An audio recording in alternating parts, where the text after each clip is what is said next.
This evening I'm having a guest on set. He's called Ashu Akepe Martin. He's a member of Camasej, the Association of Cameroon's English-speaking journalists. He's here to talk about Press Freedom Day in Cameroon. He's equally here to talk about the difficulties faced by journalists. So, good evening, sir. Good evening, Kingsley. Thank you for being our guest. The pleasure is mine to be here for the first time, and on a day like this where Dash Media is celebrating her first anniversary. And coincidentally, I also happen to be born on a certain 3rd, and Dash Media was born on the 3rd of May. So we'll say happy anniversary to both of us. Well, thank you very much. Happy anniversary, sir. And it's quite a good thing. I think we're celebrating three things then. Dash Media, World Press Freedom Day. And Ashu Akepe. Ashu Akepe, and he's our guest. Sure. What a coincidence. So, first question, sir. You've been certainly watching Dash, or at least you've heard about Dash. Being a communication expert yourself, I would like to have your appraisal of this young team. I think as of now, everything is positive. The lights are green, and all I can say is keep up. Don't move away from what you guys are doing. Okay, let the sky not be your destination, but your springboard. Because we have a variety of media houses in Cameroon, but within 6 months, they deliver, and beyond 6 months, you ask yourself, what are they doing? So, but since Dash was launched, I've seen consistency. So it is good to keep it up. You keep it up, and seeing that the team is a young one, I don't know how management is going to do to keep these young people. Young people are adventurous. They like to exploit the world. So how management is going to keep this young team is what we're going to discover in the next 12 months to come. Thank you very much, Ashu Akepe. Thank you very much. I think everybody's watching, and definitely my colleagues who are at home watching and who watch the rebroadcast will get that appraisal. Of course, I'll make it my duty to transmit that message to them. Thank you very much. So you're a member of Camasej, the Association of English-speaking Journalists of Cameroon. Yep. And you're wearing a jersey or a T-shirt that is linked to that. Now, today is World Press Freedom Day, and Cameroon joins in that mood. We began celebrating World Press Freedom Day in 1993, though it was launched in 1991. So far, would you say Cameroon has a good level of press freedom, practically? I always feel so challenged when asked a question with the adjective good. For those who read the Bible, they tell that God is good. Exactly. Since man is not God, it will be difficult for us to compare ourselves with God. So saying good will be really being seen as we want to equate ourselves with the Creator. Okay? Cameroon is just a country like any other countries. When you look at statistics that have been published online by varied organs, you will not see Cameroon feature among the best 10. Yeah. Okay? But then, Cameroon too is not a hell. Cameroon has its challenges, so the media profession too has its own challenges.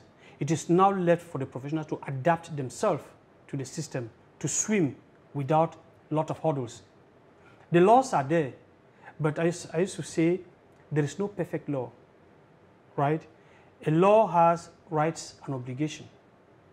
Definitely, it is impossible to say we can have a free press. There's a question I asked at the same time last year on my Facebook page.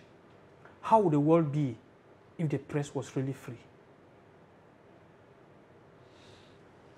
Kingsley, I put this to you.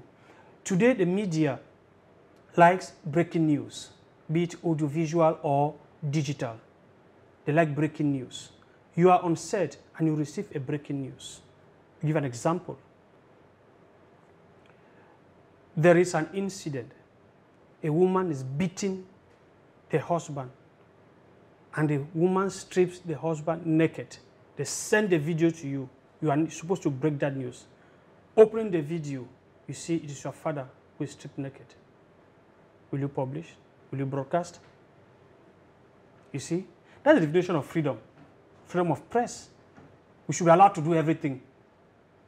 Is that what you think if we are given such a freedom, if we are allowed to do everything. So in a nutshell, you are saying the Cameroonian media landscape benefits or has a kind of freedom, but that freedom is, you know, controlled, ruled, regulated. Just like in every country in the world, there is no country on planet Earth where the press is totally free. There are things you do, there are things you're not supposed to do. That's why even in the 1990 laws, you have rights, you have obligations. What are the obligations? Perhaps that should bring me to my third question to you. What, according to you, is press freedom? I just defined it with the example I gave. What stops you from broadcasting the image you receive, the video you receive because your father? What stops you? Ethics. Okay. Morals. Parental. It is not every information that is good for the consumption of the public. There are certain information, if you put them in the public, the whole nation crumbles. That doesn't answer my question, Mr. Akepe. Yeah. Exactly. Ethically, the ontology. The ontology. Those are things media practitioners know. I want to believe those who have been trained, at least those who know what they are doing. They know they have to work according to ethics, and ethics are not taught. I mean, they are moral values. The ontology, yes, because the ontology pertains to different professions. But now, Mr. Akepe, apart from that, when we move out of that, we have a law which can go as far as being repressive. Maybe I should start using those terms to get. Yeah. Now, are you? What you are talking about is regulated. But in certain countries, because you mentioned different countries, we're not talking about Cameroon alone. In certain countries, we talk about repression, where media practitioners, though having truthful, factual, credible information, are unable to publish them or to express themselves on certain given topics for fear of repression from the government. I said at the beginning, there is no country in the world where there is total freedom. I mean, there is freedom, but there is controlled freedom. Freedom is defined. It's controlled. It's limited. So if you're in Cameroon, you know if I'm covering election, this is what I'm not supposed to do. It is really electoral trends are not supposed to be published. So there's the freedom at that particular point is regulated. Okay? I have a breaking news. I ask myself, if I put this, it is a fact, if I put this in public, what is the return? At that particular point, you regulate yourself. So when we're talking about press freedom, it is good to bring injuries to really explain to us what was written. Because reading those laws is one thing. Interpreting them correctly is another thing. That is why we always have problems. We have colleagues who are behind the bars, who are in jail. And when they are taken to court, you will hear the court say, you violated this, you violated it. But because those guys, they read the law, but they failed to get the real interpretation of that law. So it is good that while doing this job, we should know there is no 100% freedom of expression or freedom of speech. Everything is defined. Now, what is the demarcation between regulation and repression? Between control and repression? Repression comes in as a sanction. But unfortunately, normally, let me say, repression was supposed to be a sanction for not respecting the law. Now, repression has more of a negative connotation in a tyrannic state.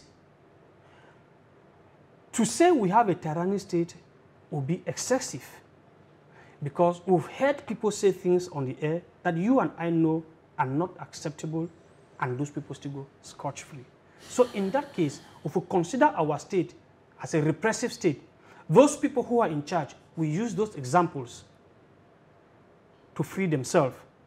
On the other hand, we have people who have said things that are less nocive and are behind bar. At that level, if you say the state is not repressive, other bookmakers will hold you responsible as supporting the state. So Now, where do we situate? What do you want me to say? That Cameroon is repressive or not? Now, I ask you a question. In 2016, or in the early beginnings of the Anglophone crisis, we had this debate across the national territory on federalism.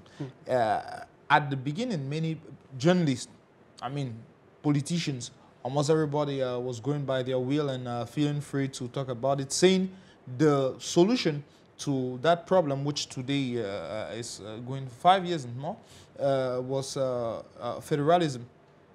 At a certain moment, the government came in to prohibit the pronouncement of that word federalism or federation in any media. How do you term that? We remember Issa Chiruma Bakare was Minister of Communication by then. Yeah, I remember, and I equally remember his reaction on another TV station when he was posed that same question and the way he reacted. I don't think those people, all the reactions that were made by those politicians were the law. They used their position, their presence, and maybe their ignorance or their seeking for notice to make certain declarations that years after they came back to their position. Because all those, a majority of those who made declarations on different TV channels saying federalism should not be spoken of, came back years later to say, no, everything can be discussed. So you see, it is not an issue of the law or just the state, but individuals who impersonate themselves for the state. Just like anybody can just rise, any minister can just rise up one and say, on the high instructions of the head of state, and just say what he wants to say. Because the example you give is a glaring example. But we have it on tape that years later he was asked the same question and you know his reactions. So on a day like this, there are people, there are certain issues, there are certain people who don't even need to concentrate ourselves on because the profession already has a lot of challenges. Lot of challenges. Exactly, and we are moving on to that, the challenges of that. My first question concerning those challenges is on proliferation. Now, you mentioned something a couple of minutes ago. There's a kind of freedom which turns to be abusive, if I may say. As we witness a situation wherein people say whatever they want to say, they never account for. However, the things they say do not push the government to change or to take decisions that can positively affect the society. So we in a situation where, like the Francophone says, le chien aboie, la caravane passe. Is that a major problem in Cameroon's freedom of? The major problem in Cameroon is administrative laxity, administrative complacency. Those who are supposed to play the role of the gendarme are not playing it. The watchdogs? Those who are supposed to, I don't want to use the watch, the media is a watchdog. Yeah. Those who are supposed to enforce the implementation of the law don't do it. Or if they want to do it, they do it in a double standard application. They look at faces. Understand? We are suffering the problem of indiscipline in this country. Had it been the laws that are there were applied the way they were supposed to be applied, everybody would toe the line. It is because these laws are applied disproportionately. If I say something which is wrong here, I will be slammed. Bongier or Kingsley says what is wrong, he will go scotch-free. That is the problem. It is not because the laws are not there or the laws are too bad. No, it is because those who are in charge of applying these laws do not apply it to the latter. Okay. Now, that's one problem, so lack of discipline. Discipline. Should we call it, say, lack of accountability? Accountability is another problem. But when it comes to the laws, it is lack of discipline. Lack of discipline. Yeah, we are not disciplined. And that discipline, because he was supposed to discipline himself, is not disciplined. Okay. Yeah. So it's at every level? It's at every level.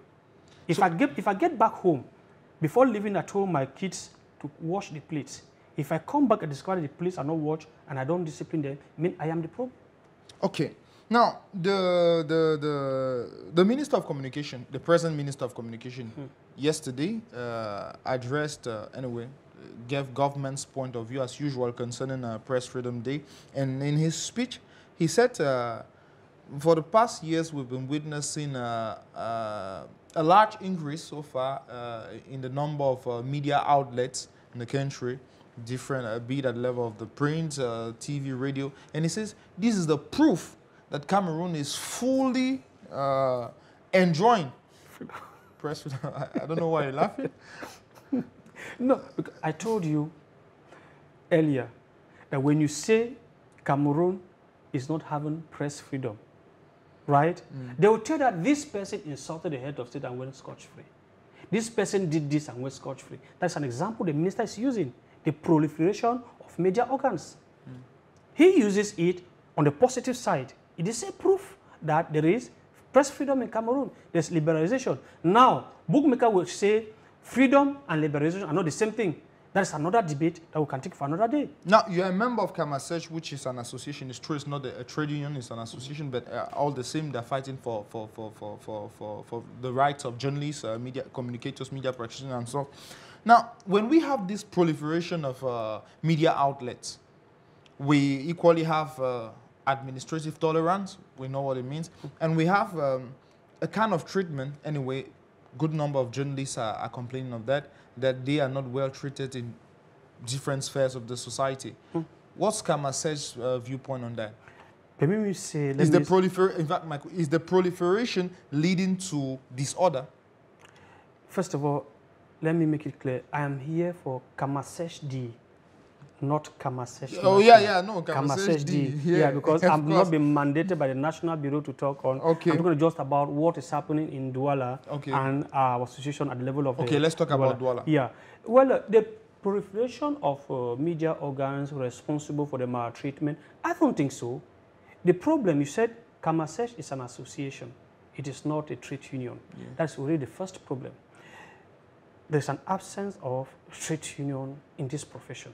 It is the trade union that hits. SNGC. That's a syndicate. Yeah. It is the trade union that that fight for its members. So there is need for every journalist to belong to an association, to the syndicate, and then form a strong trade union. I learned, we have been told, there is a certain document somewhere called collective convention for this profession. But who is going to meet the minister to push the owners of media organs to come on the negotiation table? It is not Kingsley, it is not Ashu, it is not Morindi or whosoever. It is the trade union. Where is that trade union? Even at the level of the association, Camasej, for example, in the case of Douala, we can't hit on media owners. All what we do is to empower our members, train them, orientate them, especially those of us who have dropped our pens and microphones and in the corporate world. We tell our younger ones, it is not only about broadcasting. It might not feed you enough. Do this, diversify, rebrand yourself. We'll give them our corporate experience. But we need to go beyond that. We need to go beyond that. Journalists are poorly treated. In this Douala, we can count up to 5 media houses that have a good payroll for its journalists, that have even a clean working environment like the one I'm seeing here. Well, we can count, we know, honestly. It's not because I'm here, because I have been to different media houses. I've been to different newsrooms. I can't count 3 that have a clean studio like the one we have here. Just that I can't be citing them here, but that is the truth. We don't have up to 5 media houses that have a good or an existing payroll. Journalists are paid, charge and discharge. I once have a boss who told me, Mr Ashu, on peut remplacer un Camerounais par un autre Camerounais. That was in another sector. But that is what is happening in the media organ. Look at the transhuman that is occurring. That is why I said I don't know how management of Dash is going to hold the young team they are having, because young people want to discover. They want to invent. They want to go beyond themselves. But are the media organs really putting what it takes to keep them?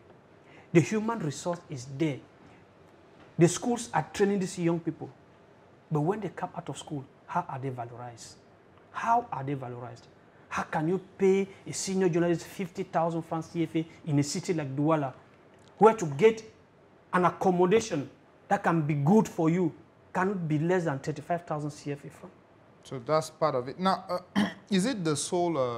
Does the government have a responsibility in this ill treatment of journalists? I think the government has 90% of the responsibility. 90%. Because first of all, if you look at the labor code, who proposed it to the assembly to validate?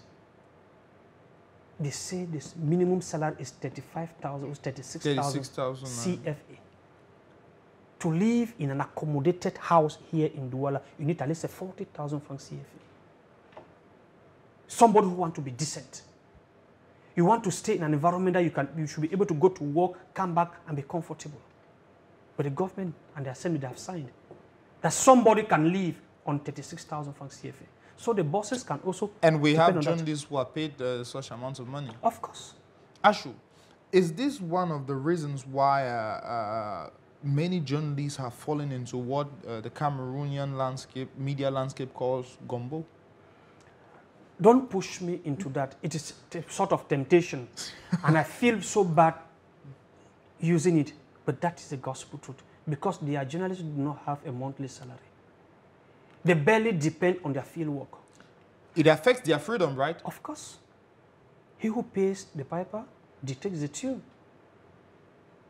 There are some people I stopped interviewing because they thought they could influence my pen against other people and give me CFA. I said, no, I can't use my pen to destroy another Cameroonian because of CFA. But how many people have that magnitude? How many? An empty stomach, a head on an empty stomach doesn't reason. That is why, honestly, and I want to believe the English desk suffers the most. Why? Because in most of the TV or the press organs here in Douala, you hardly see an editor-in-chief with an English speaking. All the English programs are pushed to the side. I was invited on a channel one day on a primetime show like this, and just at the beginning of this crisis, and they told me, "Hey, Ashu, blah, blah, blah." I told them, at what time is the English news going on air? The lady says 6 p.m. and I told her, look through your window and look at the roundabout. Have you seen how people are stuck? She says yes. I told them, how many people are watching that 6 p.m. news in English? But by 8 p.m., everybody is seated in his house and can watch the French news. Follow the media landscape or the debate on Sunday. At peak hours, how many English programs? There are media houses where English primetime news don't go beyond 10 minutes. Does it mean there are no events that the English-speaking audience need to be educated on? They are all deputy editors in all the media houses. Come on. Come on. But they are all second-class journalists, even on the payrolls. We have this information, but we can't fight because it is not our role. We don't have it. That is why they should be. But what accounts for this? Because from what you're saying, it seems to be the trend even in media organs which perhaps created by English-speaking Cameroonians. What accounts for it? Is it because the market is mostly French or Francophone, should I say? I have challenged my colleagues, my friends, during meetings that you guys need to go beyond your best, because it is sad that the entire media platform, there is an acute shortage of English programs. But when you see what young men and women are doing on the field, you feel pity for them. What accounts for it is difficult for me to say. But if we really had a syndicate, if we really had a trade union, these things will be ironed out, and we are going to bring the different media bosses on the table, and they will be bound to negotiate with us. Okay, Mr. Akepe, we are going out of our debate very soon. One last question, maybe. What's stopping the creation of that syndicate? Well, what's stopping the creation of that syndicate? I should say, journalists themselves, you inclusive. Because as it stands, you are not a member of the Cameroon Association of English-Speaking Journalists. You are not the only one. There are hundreds of people like you, because we need practitioners to be there. Those of us who have dropped our pens and our microphones, we are in the corporate world, we have a world of experience to pass it on to you. And it will not be you to sit as a syndicate leader or a trade unionist. You will need experienced or retired people who have a lot of freedom. But we need you people to bring us the realities in the field, what you are going through, so that we paint them down. So that on the negotiation table, the bosses also know. It is not so. You know, I believe to seem to understand, begin to understand that people think syndicate, trade union is to wage a war against the employer. No, the syndicate or the trade union is simply a breach, a negotiation breach that permits the employer and the employee to have entente for better productivity. The human resource is the highest investment. You can buy machine, put in robot here, you still need people to operate them. Without this human capital, no matter how beautiful a newsroom, a studio is, it's not going to produce news. That human capital needs to be treated with care. Okay. Thank you very much, Mr. Ashu Akepe. I heard you. Definitely will think about it and see how to join Camasej. Thank you, Kingsley. If you permit, please, today too is a very special day for a group of people. Yeah. They call it the Bussiness Cultural and Development Association. Theirs was created on the 3rd of May, 1985. Okay. So I want to say a lucky ngandumbu to all the Bussiness sons and daughters in Cameroon and out of Cameroon. Today is your day. Please celebrate. Okay. Thank you very much. I hope they're listening and they're watching. So, ladies and gentlemen, that was Ashu Akepe, a member of the Cameroon's Association of English-Speaking Journalists for the branch of Douala. And as you heard him calling on me to join the association, I'll definitely think about it and see what to do about it. So, well, we're wishing a very happy anniversary to all Dash media workers, especially Emmanuel Kenjisi, who is presently here with us. He's our cameraman. You can see him right now. Chesley Forben, who is our news director. Alfred, one of our sound editors here. And of course, Useni, who is the other way. And all those who took part in this news edition. Those whom I can cite, Titim Baker, Vanessa, and all of those. So definitely we're leaving you, but not forever, because we'll be coming up with other newsy programs and interesting ones. Of course, Amelinga is coming up with the prime time, and you'll be having more of what Dash Media offers daily. Stay tuned to us. I was Kingsley. Bye.